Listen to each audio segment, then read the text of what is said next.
గచ్చిబౌలిలో సభ నిర్వహించాలనుకున్న పవన్ కు గట్టి షాక్ తగిలింది.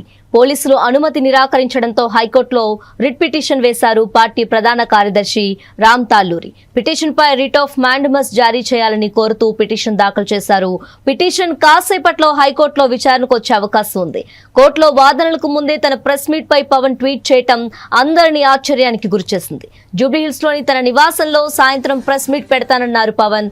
జూబ్లీహిల్స్ నివాసంలో సాయంత్రం 4:30 నుంచి 5:30 మధ్య పవన్ మాట్లాడే అవకాశం కనిపిస్తోంది. మరి దీనికైనా తెలంగాణ పోలీస్ డిపార్ట్మెంట్ పర్మిషన్ ఇవ్వాలని, దీనికైనా పర్మిషన్ ఇస్తారో లేదో చూద్దామంటూ పవన్ సెటైర్లు వేశారు. ఈ ప్రెస్ మీట్ జనసేన నేతలతో కలిసి ఉంటుందని సమాచారం.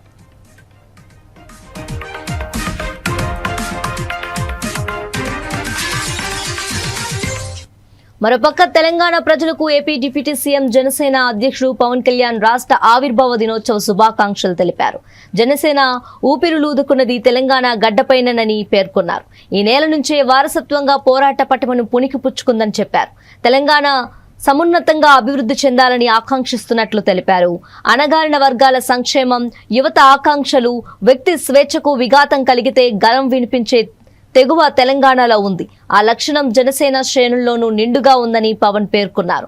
ఘనమైన చారిత్రక, సాంస్కృతిక వారసత్వ సంపద వెదసిల్లే తెలంగాణ రాష్ట్రం సమున్నతంగా అభివృద్ధి చెందాలని ఆకాంక్షిస్తున్నాను. తెలంగాణ కోసం బలిదానం చేసిన ప్రతి ఒక్కరికి అంజలి ఘటిస్తున్నానని తెలిపారు.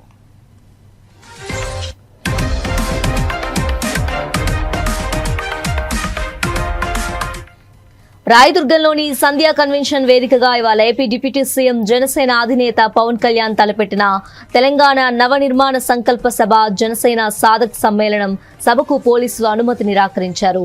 తెలంగాణ ఆవిర్భావ దినోత్సవం వేడుకలు, శాంతి భద్రతల దృష్ట్యా పోలీసులు అనుమతి నిరాకరించినట్లు వెల్లడించారు. దీనిపై షేర్లింగంపల్లి డీసీపీ శ్రీనివాస్ వివరణ ఇచ్చారు. జనసేన పార్టీ ప్రధాన కార్యదర్శి తల్లూరి రామ్ జూన్ 2న సంధ్యా కన్వెన్షన్ లో మధ్యాహ్నం 3 గంటల నుంచి రాత్రి 9 గంటల వరకు సుమారు 2000 మంది కార్యకర్తలతో నిర్వహించాలనుకున్న జనసేన సాధకుల సమావేశానికి అనుమతి కోరినట్లు చెప్పారు.